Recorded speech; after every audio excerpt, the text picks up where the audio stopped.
Coucou, on se retrouve pour le bilan lecture numéro 2 du mois de juin.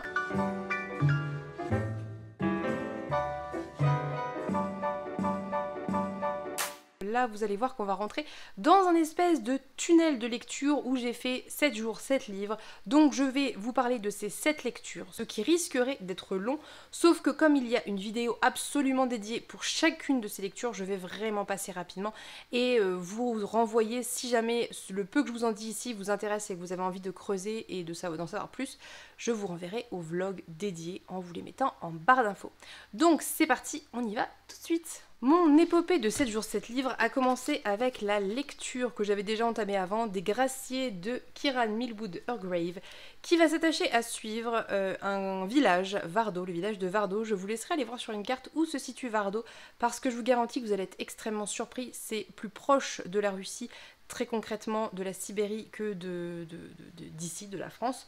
Bref, et dans le village de Vardo en 1617, le jour de Noël, une espèce de gigantesque vague, une tempête énorme se lève et va emporter tous les hommes du village qui étaient partis à la pêche. Les femmes se retrouvent seules et on va suivre dans un premier temps ce village de femmes qui se retrouve sans hommes, avec ce que ça va impliquer en termes de vie quotidienne, se nourrir et faire toutes les tâches que faisaient les hommes, donc d'organisation aussi, mais bien évidemment tout l'aspect psychologique et tout l'aspect tout ce qui se passe dans leur tête en fait, c'est-à-dire le deuil, la difficulté à faire ce deuil, la solitude, les conflits qui vont se réveiller entre elles et être exacerbés parce que les unes vont se réfugier dans la religion et les autres dans quelque chose de beaucoup plus concret et beaucoup plus cacher leur douleur. Enfin voilà, on va suivre ces femmes, on va principalement suivre le personnage de Maren, qui est une jeune femme qui devait se marier sous peu et son fiancé a été emporté. Elle a aussi perdu son père et son frère, donc son frère qui allait avoir un bébé,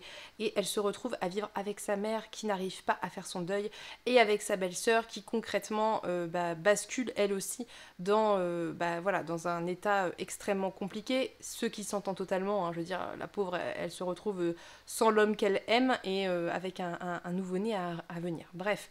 Mais en tout cas on va suivre le personnage de Maren et en parallèle on va suivre le personnage d'Absalom Cornette qui va qui va arriver d'Écosse jusqu'en Norvège et qui va sur le passage épouser une jeune femme parce que lui est pasteur / inquisiteur et qu'il est envoyé pour faire un petit peu le ménage, mais ça on ne le sait pas au début.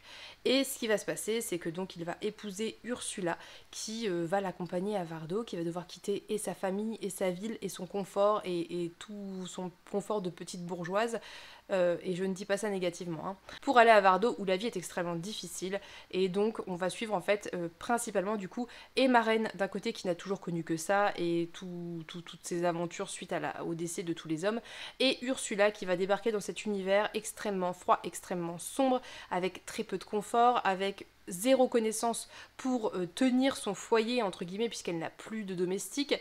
Voilà, et on va suivre les relations entre tous les personnages, notamment ces deux femmes qui vont devenir amies. Donc je ne vais pas plus vous en dire, sachez juste que si vous vous attendez à un livre de chasse aux sorcières à proprement parler, vous allez être déçus, puisque finalement on va suivre principalement ces deux femmes et ce qu'elles pensent et ce qu'elles perçoivent, et vous imaginez bien qu'Absalom Cornette ne va pas mettre sa femme dans la confidence de ses projets de chasse aux sorcières. Donc en fait, on va commencer à suivre la chasse aux sorcières à partir du moment où ça va se déclencher. Donc c'est-à-dire sur le dernier quart très concrètement. Donc on va plus être dans une histoire de vie quotidienne, de vie au XVIIe siècle, dans cette Norvège extrêmement hostile, avec ces personnages qui doivent s'en sortir d'une façon ou d'une autre. On va beaucoup suivre en fait plus les relations entre toutes ces femmes qu'autre chose, et moi j'ai beaucoup aimé parce que j'ai trouvé que les personnages étaient vraiment passionnants, leur évolution était passionnante. J'ai beaucoup aimé l'écriture, j'ai beaucoup aimé le personnage de Kirsten qui est un petit peu en retrait, qu'on voit un petit peu moins, qui est un personnage secondaire mais qui était absolument incroyable à plein de niveaux. J'ai beaucoup aimé suivre aussi les histoires d'Ursula et de ce mariage extrêmement malheureux, si on peut dire, même si je sais pas si malheureux c'est le mot, où on va suivre en fait toute la vie intérieure de cette femme qui se sent à la fois très seule et à la fois qui ne l'est jamais vraiment, qui se sent reniée en tant qu'individu et c'était vraiment pour moi une très bonne lecture. J'ai vraiment beaucoup aimé. Il y a un moment où c'est un peu plus lent, où ça va être un peu plus lent, mais ça m'a pas tellement dérangé en fait. Après ça dépend de ce que vous cherchez dans un livre, mais encore une fois je vous remets ça en barre d'infos si ça vous intéresse. Ensuite j'ai lu Mémoire de la forêt que j'avais emprunté en médiathèque, donc que je n'ai plus en ma possession, et je pense que tout le monde voit de quoi ça parle, mais je vais vous la refaire rapide. On va suivre un espèce de petit village dans la forêt composé d'animaux, principalement la librairie du renard, qui s'appelle Archibald et qui tient une librairie où il n'y a que des exemplaires uniques. On n'est pas du tout sur l'impression de masse. Chacun écrit son histoire, fait son livre et le dépose à la librairie. N'importe qui peut acheter le livre de n'importe qui. Notre cher Archibald va vendre un livre et le lendemain, une personne qu'il connaît, qui est une taupe et dont je ne me rappelle évidemment plus le nom parce que la mémoire des noms c'est pas ça, va débarquer et va lui demander de récupérer ce livre parce que il réalise qu'il commence à vieillir et que de toute évidence il perd la tête et qu'il ne se souvient plus d'où est passée sa femme. Il a perdu sa femme, il ne sait pas où elle est, pourquoi, il ne se souvient plus du tout et il pense que tout ça serait dans ce livre, sauf que manque de peau, le livre a été vendu la veille. Donc partant de là, les deux vont partir un petit peu en quête à partir d'indices qu'ils ont pour retrouver la femme de ce personnage qui concrètement est atteint d'une maladie d'Alzheimer qui n'est pas appelée comme ça dans l'histoire puisque c'est un livre jeunesse. Et voilà, on va suivre cette quête et je ne vous en dirai pas plus. Franchement, c'était vraiment très bien écrit. C'est vraiment un univers qui parlera aux enfants. Les illustrations de Sanoé sont incroyables. J'ai vraiment beaucoup aimé. Ça m'a rappelé les vieux illustrés de quand j'étais petite. Ça a vraiment fait un espèce d'effet de nostalgie en moi. J'ai trouvé que l'aspect de la maladie était très bien traité. Ça n'est ni édulcoré, ni trop dur, ni trop violent. C'est, je pense, la bonne mesure des choses pour qu'un enfant puisse le lire. C'est accessible en termes d'écriture, c'est accessible en termes de mots, même s'il faut quand même être un petit peu lecteur déjà, mais ça reste accessible et on a évidemment cette double lecture d'adultes et d'enfants qui peut être discutée, qui peut être hyper intéressante à discuter, mais ça peut aussi se lire en l'état et il y a une vraie histoire en fait. C'est ça qui est génial. Et ce que je ne savais pas, c'est qu'on va avoir vraiment une histoire avec une vraie révélation finale, avec des vraies explications. Et c'est cet ensemble qui fait que j'ai beaucoup aimé. Ça se lit tout seul. Il y a plein de moments hyper cocooning comme moi j'adore, avec des salons de thé, avec des petits biscuits, avec des descriptions de goût, des descriptions gustatives en fait. Moi j'adore ça. Avec beaucoup de sensorialité, où on va parler de l'odeur de la forêt, de l'odeur du biscuit, où on va parler des sensations de chaleur, de lumière sur la peau, sur le corps, etc. Et moi j'adore ça, ces aspects très sensoriels qui évoquent des choses, les odeurs, les sensations et tout, c'est vraiment quelque chose que j'aime beaucoup et que je trouve extrêmement importante en jeunesse, vraiment, parce que je pense que ça forge un imaginaire nécessaire. Et je me rappelle très très bien de certains livres avec beaucoup de précision pour les sensations que j'avais en lisant ces livres. Parfois je ne me rappelle plus de l'histoire, mais je me rappelle encore qu'en lisant ce livre, je ressentais telle émotion et je l'associe à telle sensation ou telle odeur. Et pour moi, développer ça, c'est quelque chose de très important en jeunesse. Donc je ne vais pas plus en parler parce que déjà on l'a vu partout, parce que j'ai adoré et que c'était très bon et que je pense que je ne vais redire que des banalités déjà vues partout. En revanche, je vous remets le vlog où j'en parle et je détaille un petit peu plus mon avis sur cette lecture. Je ne peux que vous inviter à le découvrir, à découvrir à la fois cette plume et cette histoire, et j'ai très hâte de lire le tome suivant qui, si je ne dis pas de bêtises, se passe en automne et le 3e tome va sortir en hiver et se passe en hiver et c'est très très bien. On va avoir 4 tomes, 4 saisons, c'est impeccable. Suite à cette lecture jeunesse, j'avais très envie de me lire un classique et j'ai sorti de ma palle L'Amant de Marguerite Duras. Je pense que ne serait-ce que de nom, vous connaîtrez sûrement ce livre.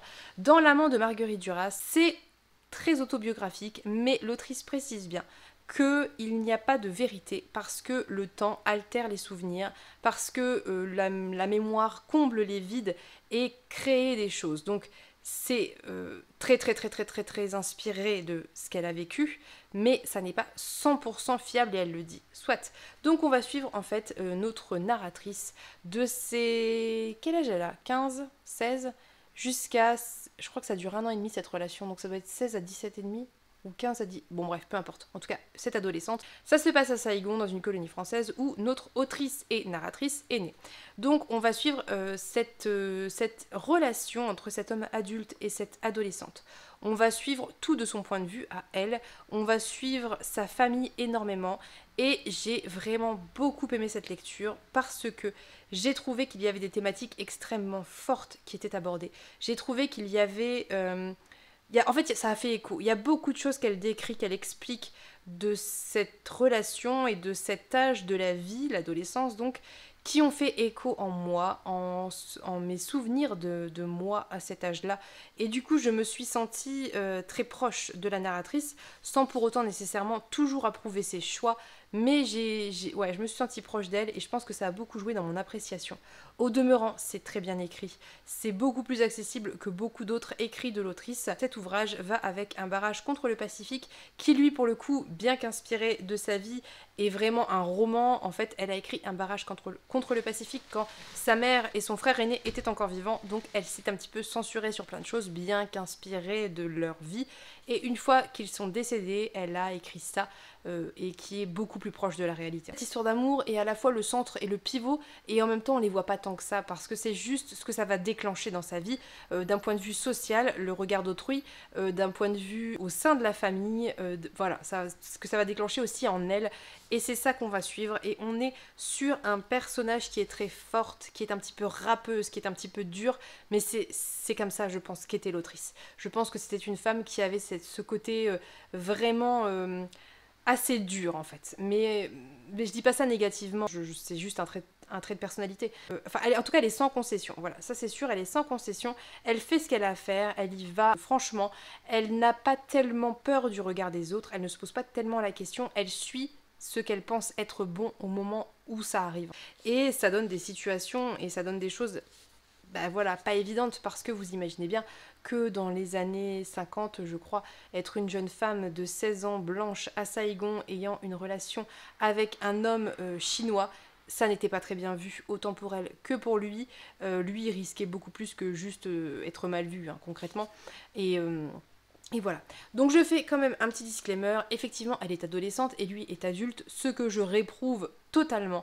Mais je pense qu'ici, il faut voir ça du point de vue de l'autrice. C'est-à-dire que l'autrice, c'est elle qui parle de sa relation. Alors, je ne dis pas que c'est bien et je n'approuve pas du tout ça. Je ne dis pas que cette relation est idéale, et si vous le lisez, vous verrez que c'est pas du tout le cas. Mais j'ai mis de côté ce que je pensais de ce type de relation pour me plonger totalement dans ce que la narratrice racontait d'elle et de son elle adolescent. Vous voyez ce que je veux dire? Il n'y avait pas de jugement moral de ma part, parce que là on était dans quelque chose de différent, où on est sur un récit de vie, et donc c'est encore quelque chose d'autre à mon sens. En tout cas, c'était une excellente lecture, ça se lit très bien. Il y a un côté que j'ai trouvé très très bon en termes de structure, où l'autrice a pensé ce livre comme des espèces de successions de souvenirs, et à l'origine elle voulait le mettre en film, faire un espèce d'album photo où elle tournerait les pages et on verrait des photos et elle raconterait quelque chose par rapport à cette photo, et c'est vraiment la sensation que ça donne, et je trouve ça très bien fait et très très cinématographique. Donc voilà, je vous remets le vlog où j'en parle plus longuement si ça vous intéresse. Ensuite, j'ai lu Éclat dormant d'Alix Iharo. Encore une fois, je vais vous la faire rapide parce que j'en ai beaucoup parlé en vlog. On va suivre le personnage de Zinnia, qui est une jeune femme de 21 ans qui vit dans l'Ohio, qui est atteinte d'une maladie orpheline qui la condamne à mourir sous très peu de temps, en fait, dans quelques semaines a priori. Et le soir de ses 21 ans, alors qu'elle n'a plus aucun espoir et qu'elle sait qu'il lui reste très peu de temps, sa meilleure amie lui organise une grande fête d'anniversaire sur le thème de la Belle au bois dormant, qui est un personnage qui fascine Zinnia. À minuit, elle va, pour rigoler, se piquer le doigt au fuseau de la décoration qu'avait organisée sa meilleure amie, sauf que tout va basculer. Elle va se retrouver devant une princesse dans un autre monde, a priori. Elle va se retrouver avec la, a priori, plus ou moins vraie Belle au bois dormant, qui du coup a été interrompue dans ce moment clé où elle doit elle-même se piquer le doigt, et a interrompu le cours de l'histoire. Ensuite, il va se passer plein de choses que je ne vous dirai pas, que je ne vous raconterai pas, parce que c'est très court et que ça se découvre. Toujours est-il que moi, j'ai vraiment aimé cette lecture. Je dois avouer que je n'ai pas compris pourquoi il avait si mauvaise presse, parce que je trouve qu'on aborde des choses essentielles et très importantes. On va aborder des thématiques autour des contes, et en fait un petit peu comme dans Mythe miroir de nos sociétés, dont je vous ai parlé la semaine passée, je crois, enfin en tout cas dans le dernier bilan, le premier bilan du mois de juin. On va aborder cette vision qu'on a des contes, on va aborder ces contes comme un miroir de société et non pas comme des histoires. C'est-à-dire que les contes disent des choses de notre société et c'est hyper important d'entendre ça et de comprendre ce que ça veut dire. On va parler de ces femmes qui n'ont pas le choix, qui subissent des familles, qui subissent des maris, qui subissent des hommes, qui subissent leur statut social, qui subissent le destin, que ce soit à cause d'une fée qui la maudit ou d'une maladie incurable. Mais on va parler de toutes ces femmes qui sont condamnées à ne pas choisir leur vie. Et moi, je trouve ça hyper important et j'ai trouvé que c'était très bien fait. On va parler de toutes ces femmes qui n'ont jamais le choix. Et on va parler de ce que peuvent faire les femmes quand elles s'allient entre elles et qu'elles s'aident. Et on va parler de sororité. Et j'ai vraiment aimé. Ça peut être déstabilisant parce qu'il y a ce côté très moderne dans ce côté très vieillot. Moi j'ai trouvé que c'était original et j'ai bien aimé. Après je peux comprendre que ça soit déstabilisant. Et je pense que ce livre a souffert de la mauvaise image qu'on en a donnée. Ça n'est pas une réécriture de contes. Au mieux, ça serait une réinterprétation de contes, peut-être une analyse des contes, mais ça n'est pas une réécriture de contes. Pas vraiment. Et il ne faut pas le prendre comme ça du tout. Ça n'est pas une réécriture de contes modernes. Ce livre, c'est une ode à la sororité. Ce livre, c'est une ode à remettre en question les schémas et les mécanismes patriarcaux. Voilà ce qu'est ce livre. Et moi, j'ai vraiment beaucoup aimé. Voilà, donc je vous remets le vlog où j'en parle si vous voulez en savoir plus. Ensuite, dans cette frénésie de lecture, j'ai lu L'Or Olympus, le premier volume, que m'a offert Natcha, il me l'avait fait parvenir en surprise. Un jour, j'ai ouvert la boîte, surprise, L'Or Olympus, que j'avais très envie de découvrir parce que je l'ai beaucoup vu passer, à la fois chez lui, à la fois chez Juliette, à la fois chez Pénélope, à la fois chez Lorraine des mots de l'imaginaire. Je l'ai vu passer un peu partout. Et sans grande surprise, je pense que je peux vous dire que j'ai beaucoup apprécié.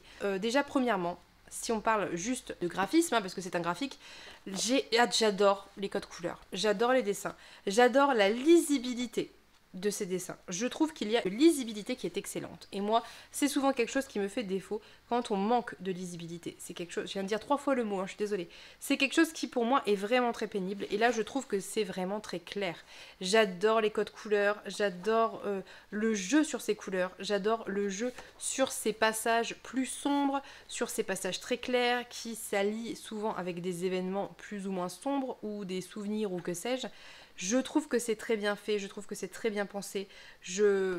Voilà, j'ai vraiment beaucoup aimé, bien que ce tome 1 soit extrêmement introductif. Je pense que la suite va être bien meilleure parce que là on introduit les personnages, donc les dieux et les déesses. On introduit Perséphone, Hadès, qui sont quand même les 2 personnages a priori principaux, et tous les autres dieux qui gravitent autour, quoi. Et j'ai adoré. Donc je ne vous ai pas dit, mais en gros c'est une réécriture du mythe d'Hadès et Perséphone. Donc c'était une réécriture de ça, mais extrêmement moderne, avec des villas, des gens riches et des téléphones. Voilà. Je vous promets que normalement c'est pas trop mon truc, mais là c'est très bien passé. J'ai tellement aimé le personnage de Perséphone qui est d'une naïveté, mais pas d'une naïveté crasse, une belle naïveté, vraiment. J'ai beaucoup aimé... quasiment tous les personnages sauf Apollon, mais bon, je vous laisserai découvrir si ça vous intéresse.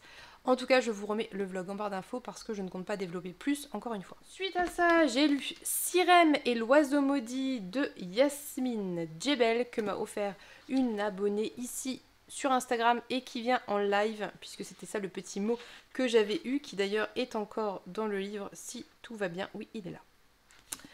Donc, Sirem et l'oiseau maudit, c'est un jeunesse. C'est publié chez Rajo. Ça va suivre le personnage de Sirem, qui est une descendante d'un peuple qui a perdu une guerre. En gros, il y avait le peuple de la lune, le peuple du soleil qui s'affrontaient. Le peuple de la lune a perdu, et Sirem est issu de ce peuple, qui du coup vit de manière extrêmement précaire au sein des cités du peuple du soleil. Et ben voilà, en gros c'est de la main d'œuvre pas chère, hein. Concrètement c'est ça.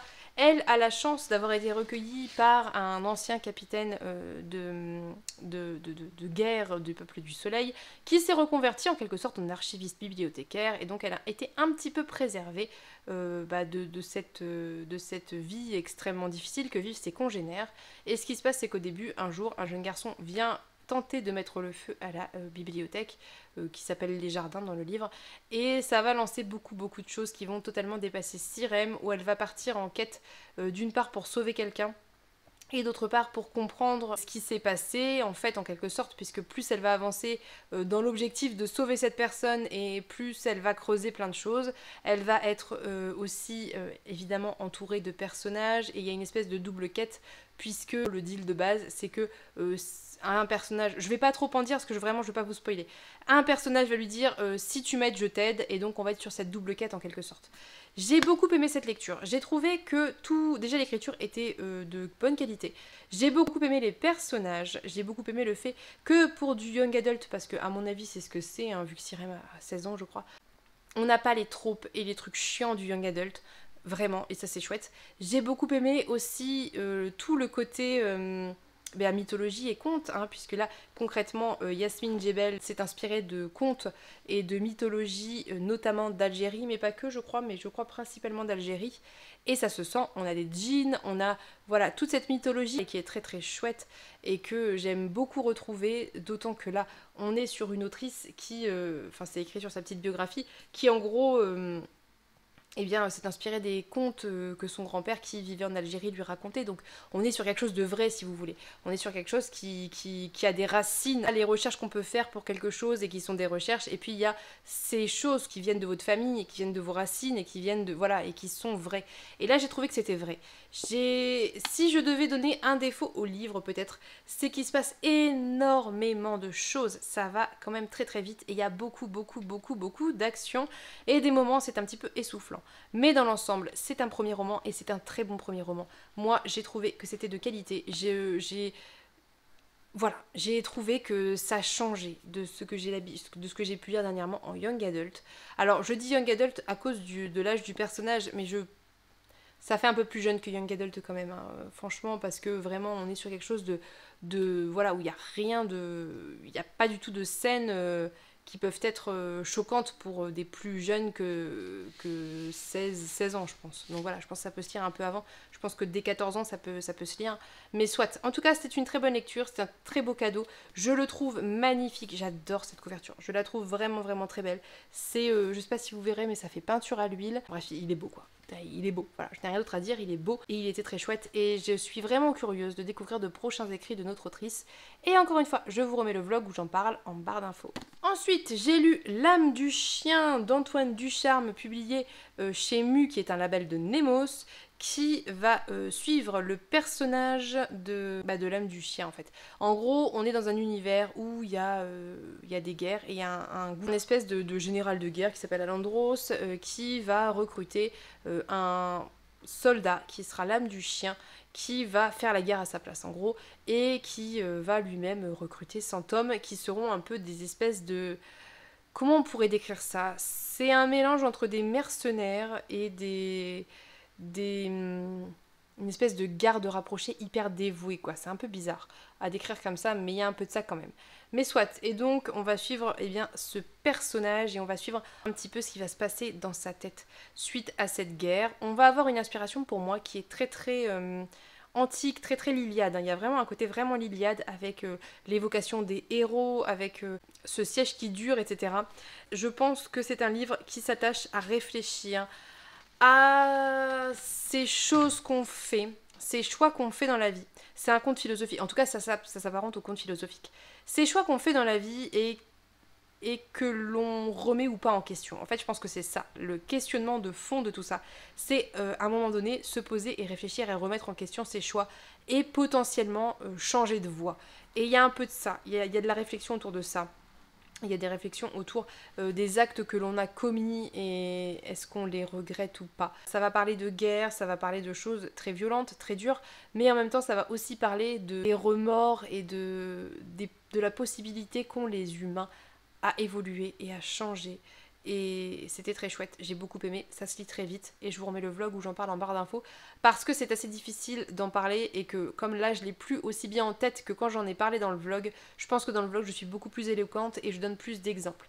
En tout cas c'est très court, c'est très intéressant et je vous invite à le découvrir si jamais ce genre de thématique peut vous intéresser. Ensuite j'ai lu, et je veux vraiment pas m'attarder, L'Atelier des Sorciers, le tome 11 que je me suis acheté en collector. Voilà. Pourquoi? Parce que vu que je l'avais dit qu'en juin je n'achetais rien, je me suis dit, enfin c'est pas que je voulais pas acheter, c'était pas une question de financière, c'était une question de descendre ma palle, mais je me suis dit ça va même pas rentrer dans la palle. Effectivement ça n'a pas eu le temps de rentrer dans ma palle, je l'ai lu immédiatement après l'avoir acheté. Et ce que je peux vous en dire très concrètement, sans revenir, je vous remettrai encore une fois en barre d'infos quand je parle du tome 1, comme ça vous aurez le résumé de base.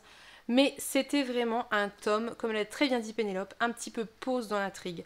Un tome où on va parler d'autre chose que de la grosse intrigue de fond qui est assez sombre et assez dure. Et ça a vraiment donné cette impression de pause dans le temps. Et c'était très chouette. Et c'est ce que j'aime dans l'Atelier des Sorciers. C'est qu'on a toute cette espèce de quête de fond qui est assez dure, assez sombre. Mais en même temps, il y a plein de moments de vie qui sont tellement chouettes et qui font tellement de bien. Avec ce côté de bienveillance, de sororité, de soutien, de gentillesse, d'écoute, de respect que j'adore, que je trouve très bien fait. Je suis toujours aussi fan des illustrations. J'adore la clarté de ces illustrations. Je trouve que c'est hyper lisible et on en revient à la lisibilité. C'est hyper lisible. Je les trouve tous très beaux, très belles. Je trouve que les émotions passent très bien. Je trouve qu'il y a un magnifique travail sur le mouvement, notamment des tissus, mais pas que, sur le mouvement de manière générale. Je trouve que c'est un manga qui est très vivant en fait, qui est vraiment... je sais pas si vous allez voir. Voilà, c'est très vivant, c'est très mouvant en fait. Et j'adore. Et du coup, comme j'avais lu tous les autres, les 10 premiers volumes en emprunt médiathèque, je me les suis trouvés tous d'occasion, en une fois, en un seul lot. Donc maintenant, j'ai les 11 volumes de l'Atelier des Sorciers et je me sens beaucoup mieux dans ma vie. Voilà. Enfin, on va parler du dernier livre et je vais vous laisser, et on aura fait plus de livres que ce que j'avais dit. J'ai lu dans ce 7 jours 7 livres Les âmes fragmentées de... Je vous remets la couverture parce que j'ai oublié le nom de l'autrice et que évidemment je ne l'ai pas noté. Donc bref, je vous remets ça ici, qui est publié chez Anne Carrère, je crois, il me semble. Qui est un livre de SF francophone qui va... parler. Le pitch de base est fou, moi j'ai trouvé ça génial. Ça va parler en fait d'un monde futuriste où produire des films coûte trop d'énergie en fait, c'est trop polluant. Donc on s'est mis à faire des films avec les souvenirs des gens qui sont décédés. Donc on a le droit dans une espèce de cadre légal de prendre les souvenirs des gens et de les utiliser pour créer des films qui ne sont visionnables a priori qu'une fois puisque les souvenirs ne peuvent pas se reproduire. Bref, voilà, c'est ça le pitch de base. On suit un personnage qui a fait un film qui a fait carton et qui depuis cherche l'inspiration, ne le trouve pas, ne va pas bien dans sa vie, n'est pas bien dans sa vie en fait et n'arrive plus à produire.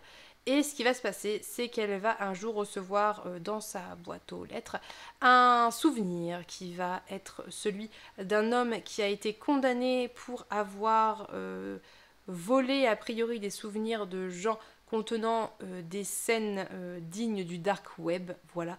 Et elle va se voir dans ce souvenir. Et sauf qu'elle n'a aucun souvenir d'avoir connu cet homme. Et partant de là, on part sur un truc un peu thriller où elle va remonter les fils de tout ça et chercher à comprendre pourquoi elle est dans ce souvenir avec cet homme entièrement nu dans son lit. Voilà. C'était une très chouette lecture. J'ai beaucoup aimé. Il y avait des choses que j'ai... Enfin, c'était pas une excellente lecture, mais ça a fait le job. C'est-à-dire que c'était entraînant. J'avais envie de savoir. Il y a des choses que j'avais senti venir, que j'avais un peu deviné, mais c'était quand même chouette parce que c'était un contexte différent d'un thriller classique en fait. C'est pas du contemporain, c'est du SF, c'est du futuriste. Donc ça donne une saveur un peu différente et j'ai trouvé que c'était très chouette. J'avais jamais lu en fait un espèce de thriller slash SF et ça m'a bien plu, j'ai bien aimé suivre ce personnage. J'avais pas forcément énormément d'attache à ce personnage, ni à quasiment aucun d'entre eux, mais ça abordait pas mal de thématiques hyper intéressantes, notamment autour, entre autres, de ce que pourrait être la vie dans le futur, une fois que ça sera parti en cacahuète avec le climat de manière définitive,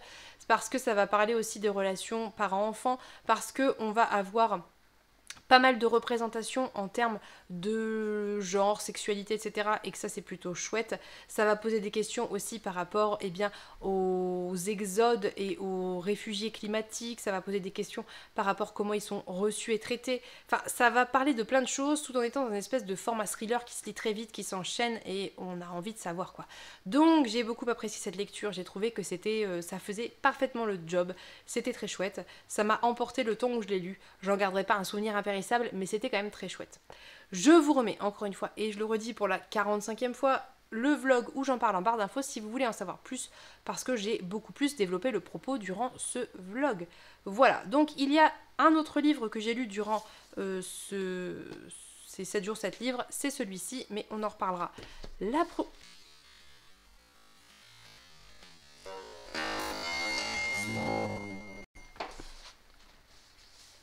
Mais nous en reparlerons la prochaine fois parce que là, ça fait 34 minutes que je filme et j'avais pas l'intention de faire quelque chose d'aussi long. Donc je vais vous laisser et on se retrouvera. À mon avis, il y aura 4 bilans lecture ce mois, pour le mois de juin parce que j'ai beaucoup lu. Mais soit, on verra bien. Toujours est-il que n'hésitez pas à me dire ce que vous avez pensé de ce dont je viens de parler. Je ne sais pas si vous aviez suivi ou pas les vlogs et si c'est le cas, j'espère que ça n'a pas été trop redondant, j'en suis désolée. Mais n'hésitez pas à me dire ce que vous avez pensé, si vous avez certains livres, si vous les avez lus, si vous les avez dans votre palle ou votre wishlist, enfin bref, tout ce que vous inspire ces lectures que je viens d'évoquer. Sur ce, je vais maintenant vous laisser. Je vous souhaite une très bonne journée. Je vous souhaite plein de bonnes lectures. Je vous fais de gros bisous. Et on se dit à bientôt pour une prochaine vidéo. Bye bye.